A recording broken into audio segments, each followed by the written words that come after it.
Bonjour, honorable député, Monsieur Ouro Bonjour. Akpo. Bonjour.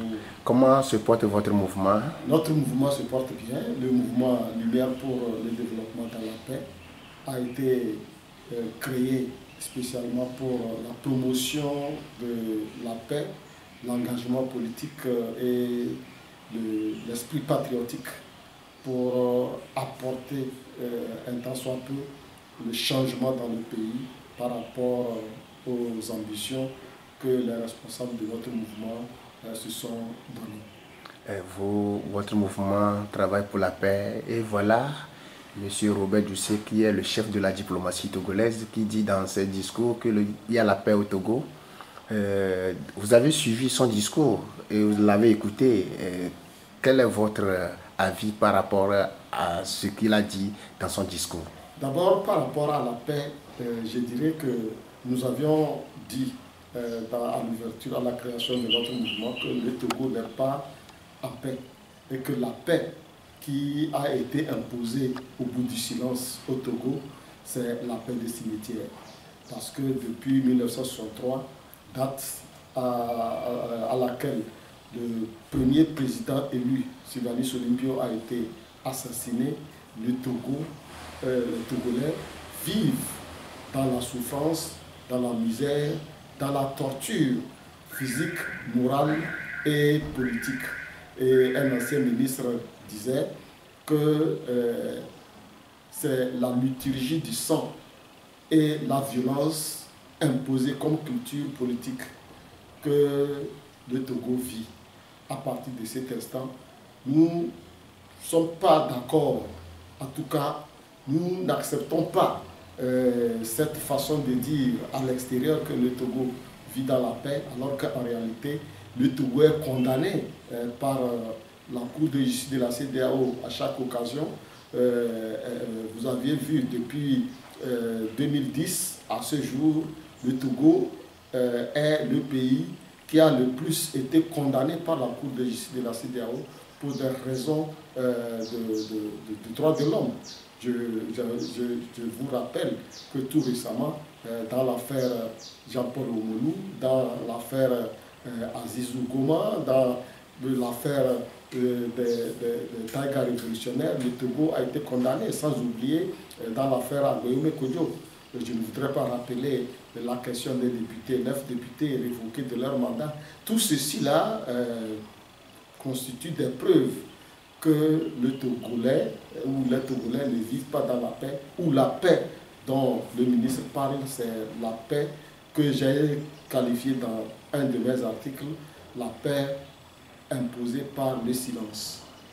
Donc, il ne s'agit pas de la paix. En ce qui concerne la déclaration du ministre Doucet à la tribune des Nations Unies, a priori, quand je l'ai écouté, j'ai pensé plutôt que ce soit un opposant qui parlait au gouvernement togolais. Il y a eu inversion de rôle. Et tout ce que le ministre dit à la tribune des Nations Unies, c'est ce que l'opposition togolaise dit par rapport au gouvernement togolais. Et quand il parle de la dignité de l'Afrique,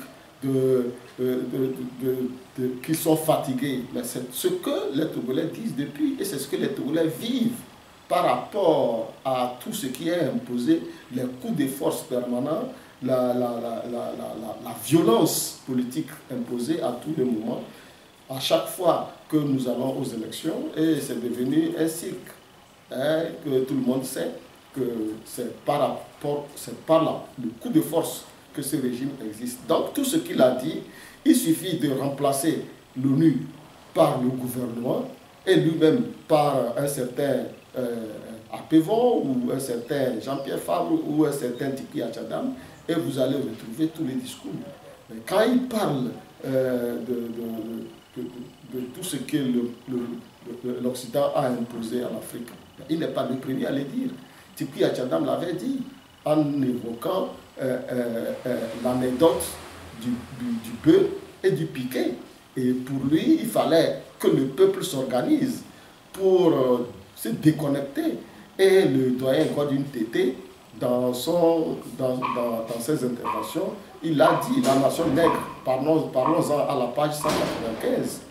Et il a exprimé un rêve qui devrait nous amener, les Africains, à rompre avec cette infantilisation imposée par l'Occident. Et il a même évoqué Francis Laloupo, qui lui aussi a demandé la rupture.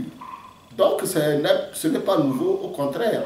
Lui, là où nous avions trouvé que c'est des subterfuges, en tout cas une façon de surfer sur le panafricanisme pour exister ou encore pour prolonger la survie de leur régime, c'est que nous disons qu'il est artisan, hein, de la souffrance du peuple togolais. Il ne peut pas nous dire que ce qui se passe dans les prisons au Togo, avec les arrestations et les affectations punitives des enseignants, des arrestations ou l'empêchement de toutes les activités politiques conformément à l'article 30 de la Constitution, il ne peut pas dire qu'il ne le sait pas.